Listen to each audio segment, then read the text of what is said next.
तो विष्णुप्रिया देवी का जन्म और उसकी कुछ लीलाओं को हम लोग श्रवण किए। विष्णुप्रिया देवी नवद्वीप में आविर्भूत हुई थी, जो कि स्वयं भूदेवी, जो भगवान की तीन शक्ति है, श्री शक्ति, भू शक्ति और लीला शक्ति। श्री शक्ति स्वयं लक्ष्मी जी, भू शक्ति भूदेवी और लीला शक्ति धाम। तो ये भू शक्ति भूदेवी कृष्ण लीला में सत्यभामा के रूप में आई थी, और वही सत्यभामा गौर लीला में विष्णुप्रिया देवी के रूप में आई। और सत्यभामा के पिताजी सत्राजित सनातन मिश्र के रूप में आए। सनातन मिश्र की ही कन्या विष्णुप्रिया देवी। तो विष्णुप्रिया देवी बचपन से ही विष्णु के भक्त थे। पिताजी के विष्णु की पूजा के लिए फूल और गंगा जल, कमल फूल और गंगा जल लाते थे। तो वहाँ पर रास्ते में सची माता को मिलती थी, तो सची माता आशीर्वाद करती थी कि तुम विष्णु की प्रिया बनो, विष्णु की प्रिया बनो। तो सची माता जब विष्णु प्रिया बड़ी हुई तो सची माता को मन में हुआ कि ऐसे क्यों ना मैं अपने पुत्र का पुत्र वधू बनाऊं, अपने पुत्र से क्यों ना विवाह कराऊं इनका। तो ये आकर घटक, यानी जो विवाह का इंतजाम लगाते हैं, घटक को कहे काशीनाथ मिश्र, काशीनाथ पंडित काशीनाथ मिश्र को। तो काशीनाथ मिश्र सनातन मिश्र को कहे। सनातन मिश्र भी अपने परिवार, अपनी पत्नी, परिवार परिजनों से पूछकर विष्णुप्रिया का विवाह निमाय से करने के लिए स्वीकार किए। तो इस प्रकार से दोनों का विवाह का तय हुआ। तो विवाह का एक लग्न ठीक किया गया, सुसमय। तो विवाह के पहले कुछ मांगलिक क्रिया होती है, कुछ क्रिया कर्म किए जाते हैं जिसको मांगलिक कर्म कहते हैं।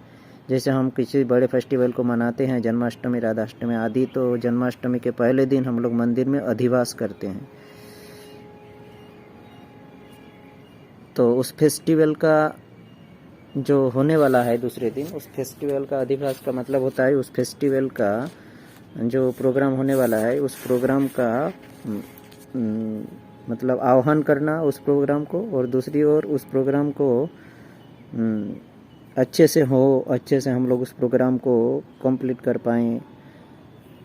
तो इसके बारे में भगवान से संकल्प करना, प्रार्थना करना, तो ये है अधिवास। तो इसी प्रकार कर्मकांड में भी कोई मांगलिक कर्म जो किए जाते हैं, जैसे विवाह आदि, तो उसके पहले दिन अधिवास होता है। ये हर जगह शायद है ही नहीं, पर बंगाल में कल्चर है अभी भी, विवाह के आगे दिन अधिवास होता है। तो महाप्रभु के विवाह में भी अधिवास अधिवास इस प्रकार होता है। विभिन्न प्रकार के वाद्य यंत्र, जैसे मृदंग, करताल आदि, जितने भी घंटा, कांसा इत्यादि वाद्य यंत्र बजेंगे। लोकगीत गाएंगे स्त्रियां, जो लोकगीत चलती है जहाँ की, तो लोकगीत गाती है स्त्रियां।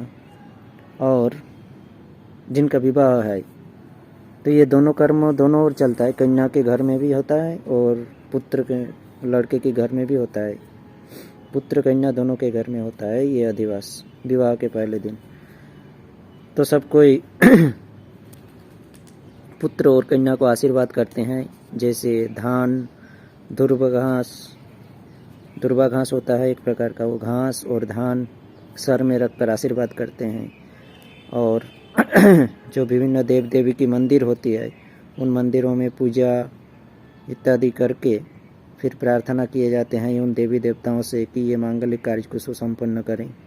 उसके बाद जो ब्राह्मण और बुजुर्ग लोग होते हैं, उन लोगों को ब्राह्मण बुजुर्गों को, स्त्रियों को विभिन्न प्रकार के मांगलिक वस्तुएं, जैसे सिंदूर, तेल, पान, केला और भी विभिन्न प्रकार की वस्तुएं दान किया जाता है। तो महाप्रभु के विवाह में भी इस प्रकार ये अधिवास किए। सची माता ने सभी देवताओं के मंदिर में गए, पूजा किए, प्रार्थना किए। पहले तो गंगा की पूजा किए, गंगा जी की पूजा करके फिर गए विभिन्न देवी देवताओं के स्थान में पूजा किए। फिर अपने घर में आकर ये दान, जो स्त्रियों को, बुजुर्ग ब्राह्मणों को ये सब दान देने लगे। तो इस प्रकार बताए हैं वृंदावन दास ठाकुर कि उस समय इतना दान दिया जा रहा था कि 5-7 बार करके एक जन को दान दे रहे थे सची माता। 5 से 7 बार करके दान दे रहे थे। सिंदूर, पान, तेल, केला और विभिन्न प्रकार की मांगलिक वस्तुएं सची माता दान दे रहे थे सबको। 5-7 बार करके एक जन को मिल रहा था। तो इस प्रकार से सची माता के घर में ये अधिवास प्रोग्राम हो रहा था। और उधर राज पंडित सनातन मिश्र के घर में भी ठीक इसी प्रकार ये मांगलिक कर्म, ये विधि कर्म हो रहा था। सनातन मिश्र कर रहे थे। तो इस प्रकार से होता है। अधिवास महाप्रभु के विवाह में भी हुआ था। तो ब्राह्मण आदि को दान दिए।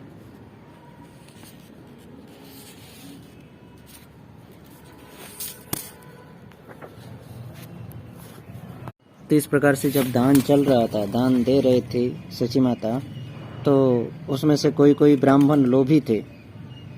तो वे लोग बार बार आ रहे थे लेने के लिए। एक बार लेकर जाते थे, फिर पीछे से आकर लाइन में खड़े होकर फिर से ले रहे थे। महाप्रभु देखकर हंस रहे थे। तब महाप्रभु ने कहा, भगवान है, भगवान तो अपने भक्तों को आनंद देने के लिए सब कुछ करते हैं। चाहे वो जागतिक कर्म, भौतिक कर्म लगते हैं, लेकिन वो करते हैं भक्तों को आनंद देने के लिए, जीव को आनंद प्रदान करने के लिए। यहाँ महाप्रभु की विवाह लीला भक्तों को आनंद देने के लिए और वहाँ पर जो प्रत्यक्ष रूप से जीव थे उन लोगों को भी आनंद प्रदान करने के लिए महाप्रभु देखे कि जब बार बार आकर ये लोग ले रहे हैं, बड़े लोभी है, तो महाप्रभु ने कहा कि सबको बार बार दिया जाए। एक जन को, ये जो ब्राह्मण है, इन लोगों को 3-3 बार करके दिया जाए। ऐसे तो सची माता स्त्रियों को दे रही थी बार बार, लेकिन ये जो ब्राह्मण थे, लोभी थे, पीछे से आकर जो फिर से लेने के लिए कोशिश कर रहे थे, महाप्रभु खुद इन लोगों को कहे कि इन ब्राह्मणों को 3-3 बार करके दिया जाए। और फिर बोले कि 3-3 बार मिलने के बाद अगर कोई फिर दोबारा लेने की कोशिश करते हैं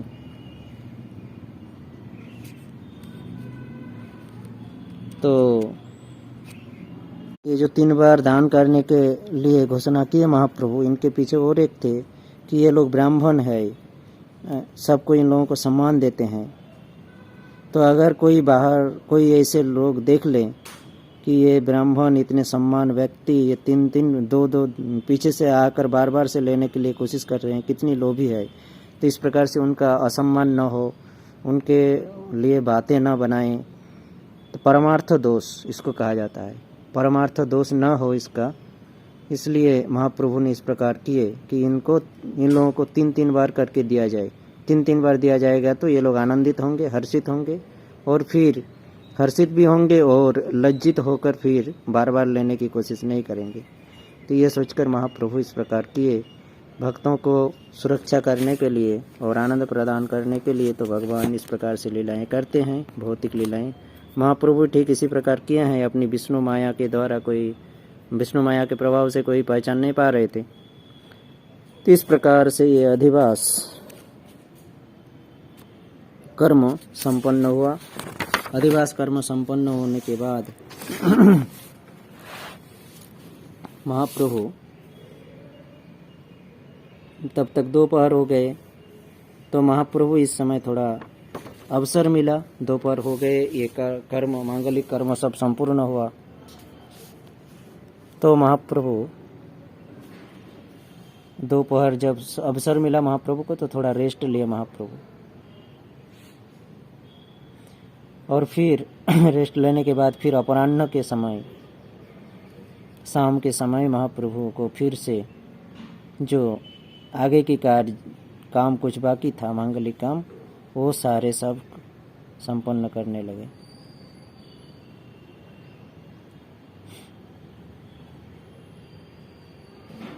महाप्रभु को अच्छे सुंदर से सजाने लगे। उनको बेश पराया गया, कपड़ा पहनाया गया सुंदर।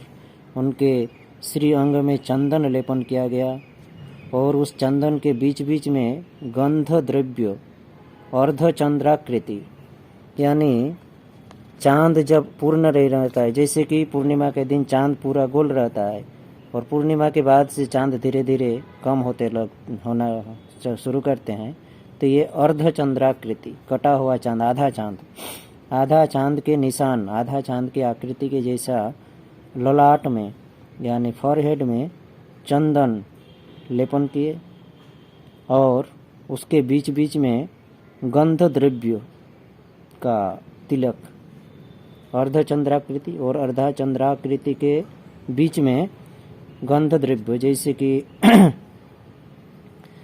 अग्रु, इतर और कुमकुम, इन वस्तुओं को मिलाकर एक सुगंधित द्रव्य बनाया जाता है, फिर इसको तिलक किया जाता है। तो इस प्रकार से ये गंधित द्रव्य, सुगंधित द्रव्य और अर्धचंद्राकृति जो चंदन लगाए थे उसके बीच में दिए।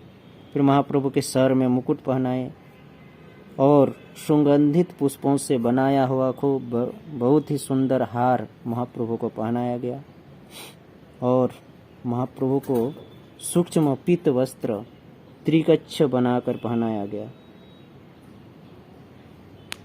और महाप्रभु के आँख में काजल अंजन पहनाया गया।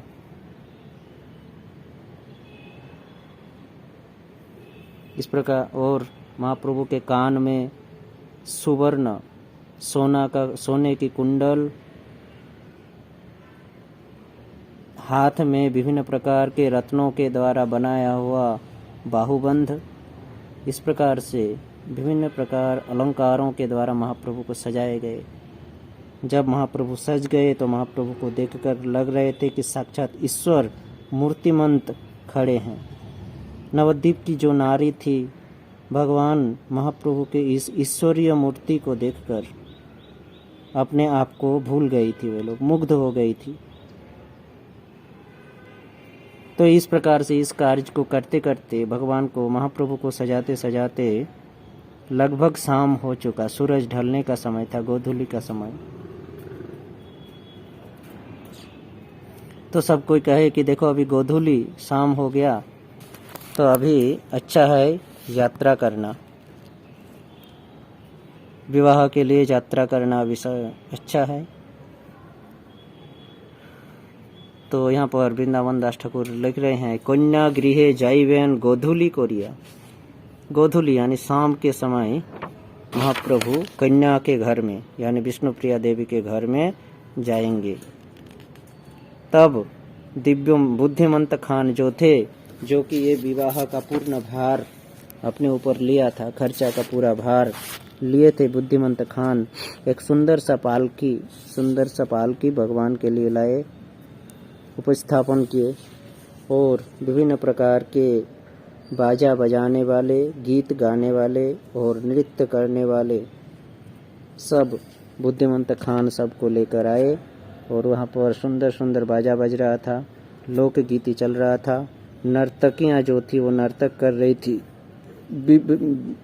विद्वान पंडितगण ब्राह्मणगण वेदोध्वनि कर रहे थे, वेदों से मंत्र ध्वनि उच्चारण कर रहा था। और इस प्रकार से एक सात्विक वातावरण में संध्या के समय महाप्रभु पालकी में बैठकर विष्णुप्रिया कन्या के घर, विष्णुप्रिया के घर की ओर रवाना हुए। तो जाते समय सर्वप्रथम गंगा नदी में गए, गंगा जी को नमस्कार किए और शाम हो ही चुका था। बुद्धिमंत खान सबको निर्देश दिए कि सभी दिया को जलाया जाए। इस प्रकार से सारे दीपक जो सजाया गया था पहले से ही, घी के दीपक जलाया गया। रास्ते में बड़े बड़े मसाल लगाया गया था, मसालों को जलाया गया, दीपक को जलाया गया। तो इस प्रकार देखकर लग रहा था कि हजार हजार दीपक, हजार हजार लाख लाख दीपक जल रहा है। विभिन्न प्रकार का बाजा बज रहा था, लोकगीति चल रही थी, नृत्य हो रहा था। तो इस प्रकार से बीच में महाप्रभु का पालकी चल रहा था और दोनों ओर लाइन करके सभी लोग चल रहे थे, बाजा, नृत्य और गीत। इस प्रकार से बड़े आनंद के साथ महाप्रभु सबको उल्लसित करते हुए, उल्लसित करते हुए, आनंद देते हुए भगवान अपनी ये विवाह लीला करने के लिए निकले। तो उस समय जब महाप्रभु जा रहे थे, विभिन्न प्रकार का बाजा बज रहा था, पंचशब्दी वाद्य बाजे, पंचशब्दी 5 प्रकार का शब्द निकल रहा था। इस प्रकार का ये बाजा था जिसके अंदर से एक बार बजाने से उसमें 5 प्रकार की आवाज़ निकलेगी। इस प्रकार का टेक्नोलॉजी से बनाया हुआ बाजा था। अभी के बाजा तो हम देखते हैं उसके लिए करंट लगते हैं, ये लगते हैं, वो लगते हैं। उस समय कुछ नहीं था। उस समय इसी प्रकार टेक्नोलॉजी था जो कि लकड़ी का ढोलक, उसमें इस प्रकार से चमड़ी को फिटिंग किया जाता था कि उसको एक बार ठोकने से, एक बार बजाने से उसमें 5 प्रकार की आवाज़ निकलेगी। उसमें सिंगा, बंसी, बांसुरी, करताल, शंख, मृदंग, विभिन्न प्रकार का ढोलक बज रहा था। और इस प्रकार से आनंद करते हुए महाप्रभु जा रहे थे विष्णुप्रिया के घर की ओर। तो जाते समय संपूर्ण नवद्वीप को भ्रमण करते हुए गए। महाप्रभु का लक्ष्य एक ही था कि सभी जितने नवद्वीप वासी है, जितने जीव है, सब इस लीला को दर्शन करके आनंदित हो और आगे इस लीला को सुनकर, जो सुनने वाले हैं, जो अभी उपस्थित नहीं है, जो लोग बाद में सुनेंगे भविष्य में, वे लोग भी आनंद, उन लोगों को भी आनंद मिले। इसलिए भगवान इस लीला को और बढ़ा चढ़ाकर कर रहे हैं, बृहत रूप से कर रहे हैं। गंगा नदी के तट में गए, फिर संपूर्ण पूरे नवद्वीप को भ्रमण करते हुए महाप्रभु अति कौतूहल के साथ नवद्वीप वासियों को आनंदित करते हुए वो धीरे धीरे आगे बढ़ रहे थे महाप्रभु। और वहाँ पर जब शिशु थे, जो शिशु लोग, वे लोग अपने को भूलकर उस भीड़ के अंदर प्रवेश करके, जहाँ पर बाजा बज रहा था, नृत्य गीत चल रहा था, वहाँ पर प्रवेश होकर वो लोग भी बड़े कौतुक से, शिशु लोग नृत्य कर रहे थे, नाच रहे थे। बालकों को ज़्यादा आनंद होता है इस सब में, इसलिए बालक है, शिशु है, वो लोग भी नृत्य कर रहे थे। ये वृंदावन दास ठाकुर यहाँ पर वर्णन करते हुए कह रहे हैं कि ये तो शिशु है, इन लोगों का कि क्या दाय है। ये लोग तो शिशु है, ये लोग तो बालक है, ये लोग तो आनंद लेंगे ही। लेकिन जो लोग ज्ञानवान थे, बुजुर्ग थे, वे लोग भी अपने आप को छोड़कर, अपने आप को भूलकर सबके बीच में घुसकर नृत्य गीत में भाग लिए थे। तो इस प्रकार महाप्रभु सबको आनंदित करते हुए, बाल, वृद्ध, युवा, स्त्री, पुरुष, सभी को एक प्रकार का आनंद प्रदान करते हुए महाप्रभु इस लीला को संपन्न कर रहे थे। और महाप्रभु को स्त्री, पुरुष, बाल, युवा जो भी देख रहे थे महाप्रभु को, वो अपने आप को भूल रहे थे, होश खो जा रहा था उन लोगों का।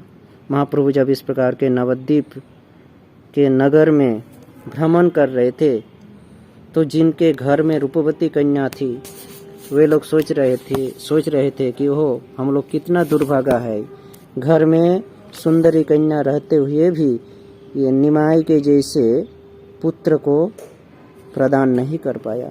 ये राजपंडित सनातन मिश्र कितने भाग्यवान है कि देखो, वे अपने कन्या को निमाई जैसे पुत्र के हाथ में सौंपने जा रहे हैं। हम लोग कितने दुर्भागा है, कितना हम लोग दुर्भागा और कितना नीच है हम लोग कि महाप्रभु निमाई के जैसा एक सुपात्र हम लोगों को मिला नहीं हमारे सुंदरी कन्या के लिए। तो इस प्रकार से वे लोग अपने आप को, अपने अपने भाग्य को, अपने अपने कर्म को दोषारोप कर रहे थे।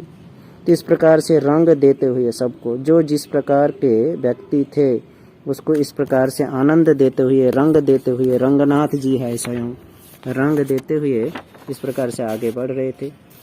तो गोधूली, संध्या के समय, यानी जिस समय, गोधूली का मतलब होता है जिस समय गाय बैल खेत से चरकर घर आती है, घास खाकर घर जब आती है और उसके खूर के प्रहार से, खूर की चोट से धूली उड़ती है, इस समय को कहा जाता है गोधूली समय। सूरज ढल रहा है गाय बैल सुबह गए थे घास चरने के लिए, घास खाकर पानी पीकर वे लोग आनंद, पेट भर गए थे, आनंद थे। आनंद से दौड़ते हुए जब घर लौटते हैं तो उनके खूर की जब निशान पड़ती है मिट्टी में, चोट पड़ती है तो मिट्टी धूल हवा में उड़ती है, तो इस समय को गोधूली समय कहा जाता है। गाय के पैरों से जो धूल उड़ती है गोधूली। गोधूली समय में प्रवेश किए राज पंडित सनातन मिश्र के घर में, तो वहाँ भी विभिन्न प्रकार का वाद्य यंत्र बज रहा था, गाना नृत्य चल रहा था। राज पंडित बड़े ही सत्कार के साथ, आनंद के साथ, सत्कार के साथ राज पंडित सनातन मिश्र और उनकी पत्नी विष्णुप्रिया देवी के पिता और माता महाप्रभु को वरण किए।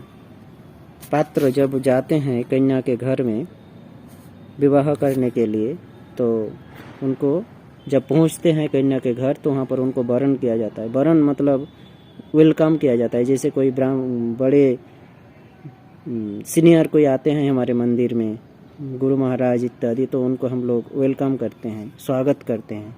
तो इस प्रकार पात्र भी जब पात्री के घर, कन्या के घर जाते हैं विवाह करने के लिए, तो उनको पहले वरण किया जाता है, उनको मीठा मुँह कराया जाता है, उनके गले में हार, चंदन, तिलक इत्यादि लगाया जाता है और दीपक से उनका आरती किया जाता है। इस प्रकार उनके ऊपर फूल, पुष्प वर्षण किया जाता है, फूल छिड़क जाता है। तो इस प्रकार से महाप्रभु जब पहुँचे, ये तो साधारण व्यक्ति में ऐसे होते हैं, ये तो स्वयं साक्षात भगवान महाप्रभु की विवाह हो रहे हैं। तो राज पंडित सनातन मिश्र और उनकी पत्नी महाप्रभु को वरण किए, स्वागत किए, और वहाँ की जो स्त्रियाँ थी सनातन मिश्र के वहाँ, वे स्त्रियां महाप्रभु के ऊपर पुष्प वर्षण किए, पुष्प वृष्टि किए। देखिए यहाँ पर वरण का सामग्री दिए हैं, क्या क्या चाहिए। पाद्य, अर्घ्य, आचमनीय, वस्त्र, अलंकार, यथा विधि दिया कोयला वरण व्यवहार। पाद्य यानी पैर धोने का जल, अर्घ्य, अर्घ्य यानी हम लोग जो भगवान को आरती के समय शंख में पानी लेकर उसमें गंगा जल, साधारण जल तो रहता ही है, साथ में गंगा जल, गुलाब जल, गोमूत्र और सुगंधित द्रव्य जैसे कुमकुम, अगरू, इतर इत्यादि मिक्स करके उसमें पुष्प डाल के फिर इस प्रकार से अर्घ्य जल बनाया जाता है। तो पाद्य पैर धोने के लिए साधारण जल, अर्घ्य जल इस प्रकार से बनाया हुआ, और आचमनीय, आचमन करने के लिए यानी वर आते हैं तो पहले आचमन कराया जाता है, उनके हाथ में फूल दिया जाता है और वो भगवान के चरण में फूल अर्पण करते हैं, तो आचमनीय हो। और उसके बाद फिर उनको वस्त्र दिया जाता है और उनको कुछ अलंकार पहनाया जाता है। इस प्रकार से यथा विधि अनुसार सब लोग, यही राज पंडित सनातन मिश्र उनकी पत्नी ने वरण किया महाप्रभु को। और वहाँ पर जो स्त्रियाँ थी वे लोग मंगल गीत गा रही थी।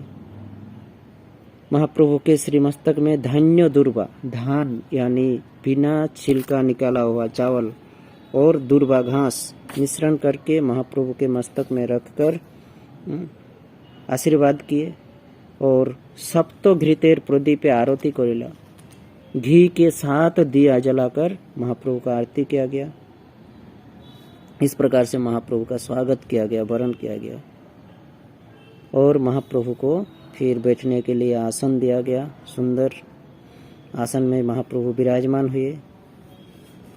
तब कुछ समय बाद सर्व अलंकारे भूषित करिया लक्ष्मी देवी आनिलेन आसने धरिया।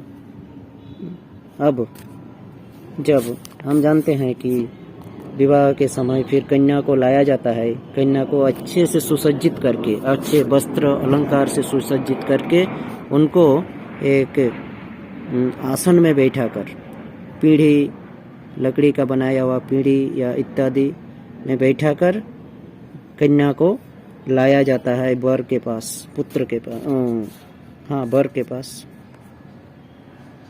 तो इस प्रकार से विष्णुप्रिया देवी को सभी प्रकार के, विभिन्न प्रकार के अलंकारों से स्वयं लक्ष्मी जी है, भूदेवी, सत्यभामा जी, उनको विभिन्न प्रकार के अलंकारों से, वस्त्र से सुंदर से भूषित किया गया था, सजाया गया था।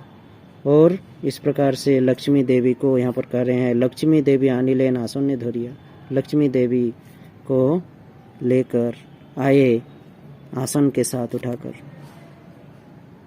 तबे हर्षे प्रभुर सकल आप्तगणे प्रभु रेह तुलिलेन धोरिया आसन। और फिर महाप्रभु भी आसन में बैठे और महाप्रभु के जितने आप्तगण थे, निजी जन थे, वे लोग भी महाप्रभु को आसन के साथ उठाए पकड़कर। और इस प्रकार से फिर कन्या को 7 बार प्रदक्षिण कराया गया। महाप्रभु को 7 बार प्रदक्षिण किए विष्णुप्रिया देवी।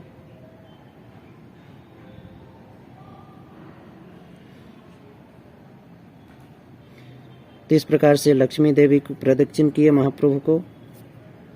फिर 7 बार परिक्रमा होने के बाद, प्रदक्षिण होने के बाद महाप्रभु के सामने लक्ष्मी विष्णुप्रिया देवी आकर उपस्थित हुई। और जब उपस्थित हुई तो उस समय पुष्प फेंकना, पुत्र लड़कियों के ऊपर, लड़की लड़कियों के ऊपर, यानी विष्णुप्रिया देवी महाप्रभु के ऊपर, महाप्रभु विष्णुप्रिया देवी के ऊपर पुष्प फेंकने लगे। उस समय विभिन्न प्रकार का बाजा बज रहा था। ठीक उसी प्रकार चारों ओर से जयध्वनि हो रहा था, हुलुध्वनि हो रहा था और स्त्रियां विभिन्न प्रकार की मांगलिक गीतें गा रही थी।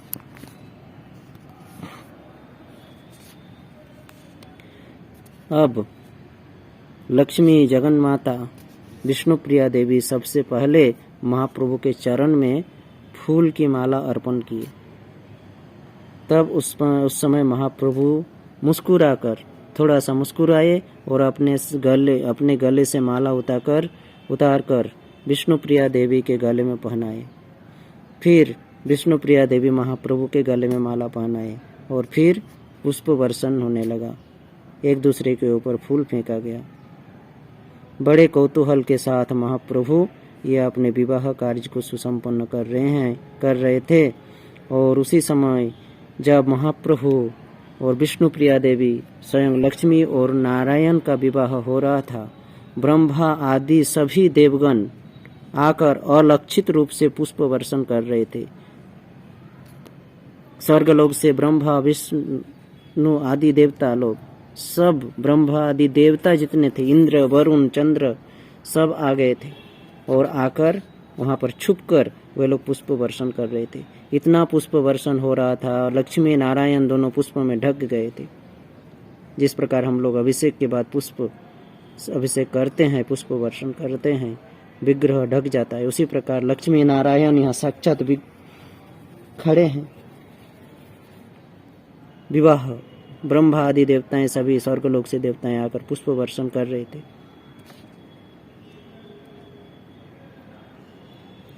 तो इस प्रकार से बड़े कौतुक के साथ आनंद देते हुए महाप्रभु अपनी विवाह लीला को सुसंपन्न कर रहे थे।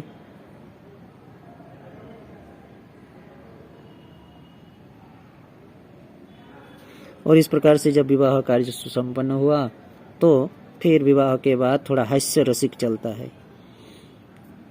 कन्या के पक्ष वर पक्ष को कुछ बातें कहते हैं, फिर इस प्रकार से हास्य रसिक कुछ चलता है। तो महाप्रभु के इस प्रकार विवाह संपन्न होने के बाद विष्णुप्रिया के जो पक्ष में थे वे लोग महाप्रभु के पक्ष वालों को कुछ बातें कहे, फिर महाप्रभु के पक्ष वाले विष्णुप्रिया के पक्ष वालों को कुछ रसिक बातें बोले। तो इस प्रकार से बड़े आनंद हास्य रसिक वहाँ पर होने लगा। सभी लोग इस प्रकार से हास्य रसिक करने लगे और सभी लोग साक्षात लक्ष्मी नारायण को देखकर परानंद सुख में विभोर थे। स्वयं लक्ष्मी नारायण भगवान का विवाह, सब कोई परानंद सुख की अनुभूति कर रहे थे। सहस्र सहस्र करोड़ों करोड़ों दीपक जल रहा था। कान में कुछ नहीं सुनाई देता था, सिर्फ वाद्य यंत्र की ध्वनि, जय जय ध्वनि। ये ऐसा लग रहा था कि संपूर्ण ब्रह्मांड लोक को भेद करते हुए ये ध्वनि गूंज रहा है।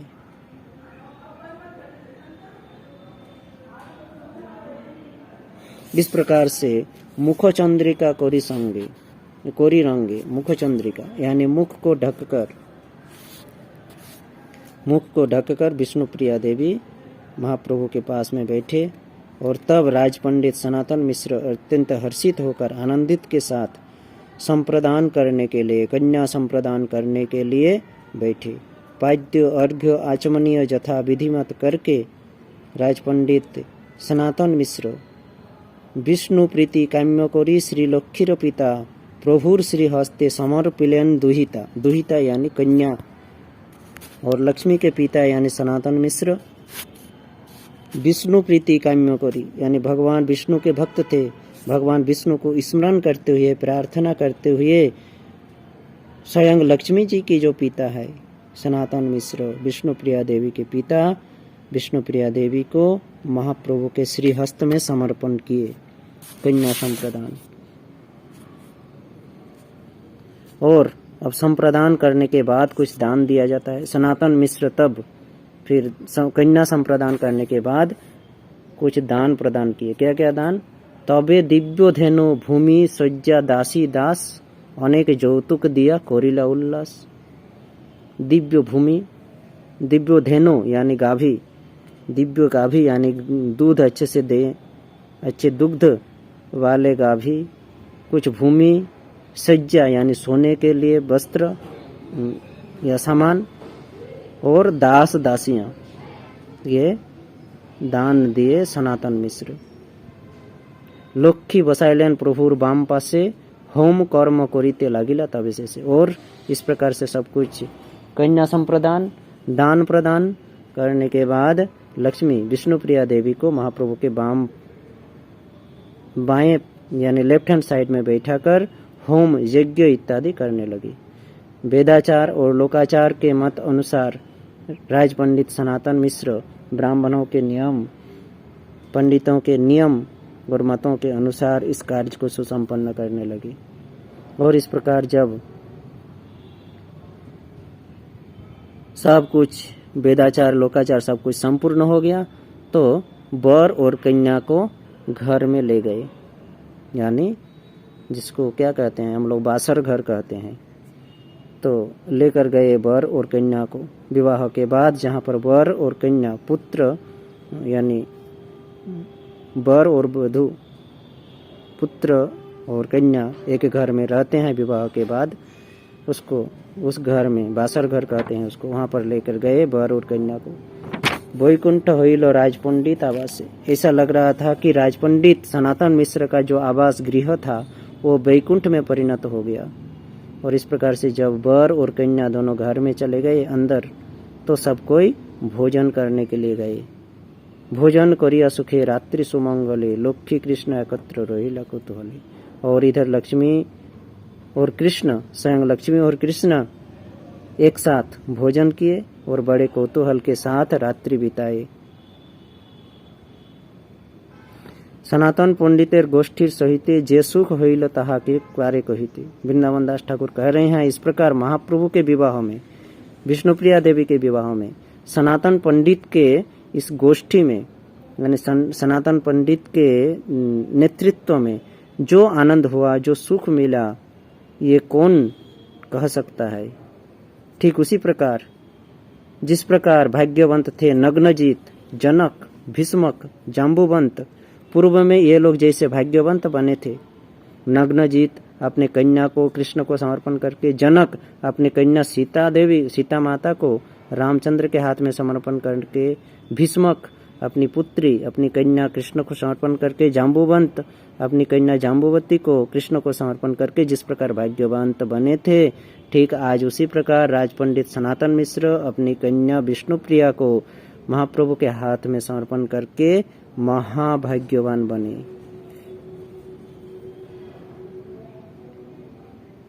ये क्यों हुआ? पाइलेन पूर्व विष्णु सेवार कारण। ये सिर्फ एक ही लिए इसलिए हुआ क्योंकि वे पूर्व से पहले से ही वे विष्णु की सेवा करते थे। विष्णु, भगवान विष्णु की सेवा किया करते थे सनातन मिश्र, इसलिए स्वयं भगवान विष्णु आकर उनके कन्या को ग्रहण किए। इस प्रकार से वृंदावन दास ठाकुर सनातन मिश्र के भाग्य का वर्णन किए हैं, सौभाग्य का वर्णन किए हैं। इस प्रकार से प्रभात हुए, सुप्रभात हुआ, रात्रि बीता। तो रात्रि बीतने के बाद विवाह के दूसरे दिन भी कुछ मांगलिक कर्म रहते हैं। विदा लेने से पहले, जब कन्या को विदा दिया जाता है तो उसके पहले कुछ मांगलिक कर्म रहता है। तो कुछ मांगलिक कर्म किए गए। उसी प्रकार वाद्य, गीत, नृत्य आदि के साथ चारों ओर जयध्वनि होने लगा, भिन्न प्रकार की बाजा बजने लगा। और फिर इस मांगलिक कर्म को समापन करने के बाद महाप्रभु और विष्णुप्रिया देवी एक साथ पालकी में बैठकर अपने घर की ओर, सची माता के घर की ओर प्रस्थान किए। लक्ष्मी संगे दोलाई करिला आरोहण। हाँ, तबे प्रभु नमस्करी सर्वमान्यगण लक्ष्मी संगे दोलाई करिला आरोहण। विदा के समय महाप्रभु सबको नमस्कार किए, प्रणाम किए। जो मान्य व्यक्ति थे, बुजुर्ग व्यक्ति थे, सम्मान देने वाले व्यक्ति थे, उन लोगों को प्रणाम किए। महाप्रभु सिखा रहे हैं, जत जत आचरति श्रेष्ठ तत्त एव इतर जना, भगवान सिखा रहे हैं। महाप्रभु प्रणाम किए सबको। प्रणाम करके लक्ष्मी विष्णुप्रिया के साथ दोला यानी पालकी में चढ़कर रवाना हुए। हरि हरि बोली सबे करी जयध्वनि, चलिलेन लइया तबे द्विज कुलमणि। इस प्रकार से हरि हरि बोल कहते हुए सब लोग जयध्वनि दे रहे थे।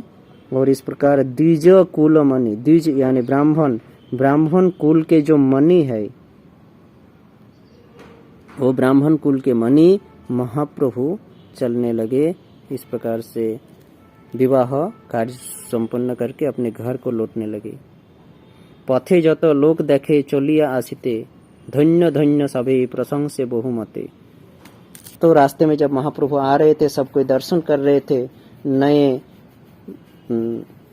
वर और वधू को, तो देखकर सब कोई प्रशंसित हो रहे थे, प्रशंसा कर रहे थे। ओहो, क्या वर वधू का मिलन है, धन्य धन्य कर रहे थे। स्त्रीगण देखिया बोले यही भाग्यवती।